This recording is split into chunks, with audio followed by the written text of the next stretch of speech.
আসসালামু আলাইকুম। আশা করি সকলেই ভালো আছেন।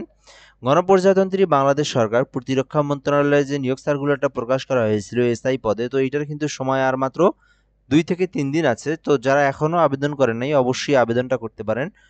তো এটার মোটামুটি কিন্তু বেতনটা অনেক ভালো আছে। এসআই পদের ১০ম গ্রেডের ১৩ জনকে নিয়োগ দেওয়া হবে, ১৩টি পদ আছে।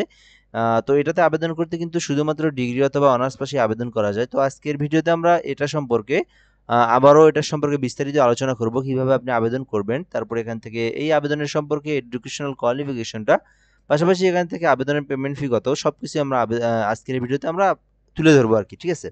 সো অবশ্যই শেষ পর্যন্ত দেখার চেষ্টা করবেন, তাহলে কিন্তু বুঝতে পারবেন। আর যারা এখনো আবেদন করেন নাই অবশ্যই আপনারা আজকের মধ্যেই আবেদনটা করে নেওয়ার চেষ্টা করবেন।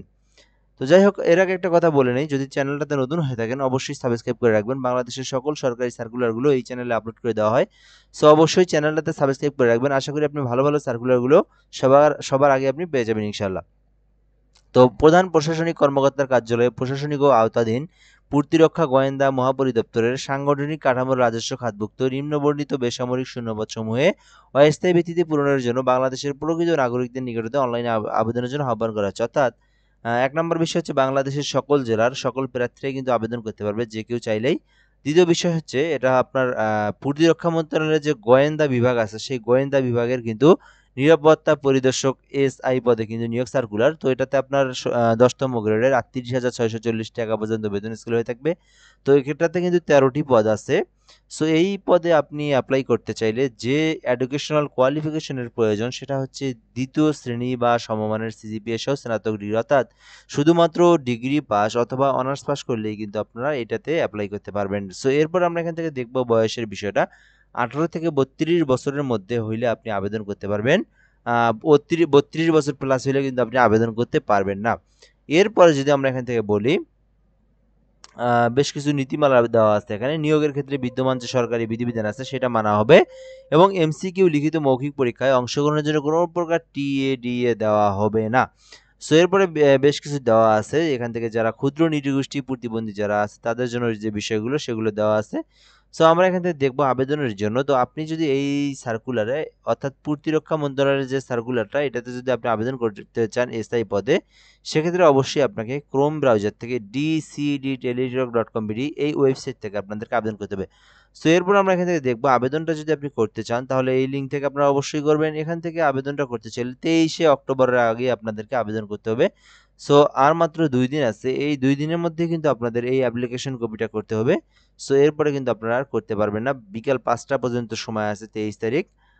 এরপরে যদি আমরা এখান থেকে আপনাদেরকে বলি পেমেন্ট ফির বিষয়টা, তো যারা নিজেরা আবেদন করবেন এখান থেকে ছবির মাপ দেওয়া আছে। বেসিক্যালি সরকারি চাকরির যে আ ছবির মাপ আরকি, ইমেজ সাইজ ৩০০/৩০০ পিক্সেল এবং স্বাক্ষর যেটা আছে সেটা কিন্তু ৩০০/৮০ পিক্সেলের হয়ে থাকে। জেপিজি আকারে আপনারা সেভ করে আপনারা আবেদন করার পরে ছবি এবং স্বাক্ষরের জায়গাগুলো আপনারা পূরণ করে দিবেন। তো আবেদনের পেমেন্ট ফিটা যদি আমরা এখান থেকে দেখি কত টাকা ফি দিতে হবে। তো এই জায়গায় আমরা দেখব আবেদনের জন্য। তো ২ টা এসএমএস এর টেলিটক সিমে অবশ্যই আপনাকে আ এখানে বলা আছে যে ৳২০০ সরকারি ফি আর হচ্ছে ৳২০০ হচ্ছে সরকারি ফি এবং টেলিটক সার্ভিস চার্জ বাবদ ৳২৩, অর্থাৎ মোট ৳২২৩ কিন্তু খরচ হবে। শুধু ৳২২৩ না, আপনারা আবার ৳২২৩ রিচার্জ দিয়েন না, আপনারা ৳২৩০ রিচার্জ দিবেন।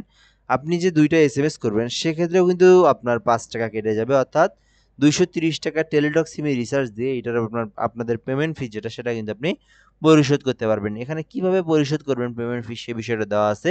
এসএমএস বক্সে আসবেন। আসার পরে ডিসিডি স্পেস দিবেন। দেওয়ার পরে যে অ্যাপ্লিকেশনের যে ইউজার আইডি ওইটা দিয়ে 16322 নাম্বার আপনারা স্পেস করে আপনারা কিন্তু পিনটা দিয়ে দিবেন, সেন্ড করে দিবেন।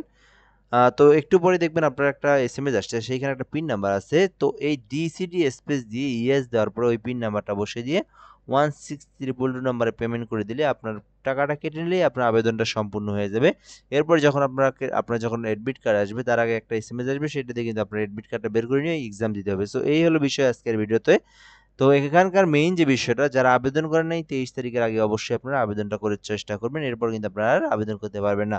সো এই হলো আজকের ভিডিও। অবশ্যই আপনারা আমাদের সঙ্গে যুক্ত থাকবেন, সাবস্ক্রাইব করে রাখবেন। কোনো কিছু জানার থাকলে অবশ্যই কমেন্ট বক্সে জানাতে পারেন। ভালো থাকবেন। আসসালামু আলাইকুম।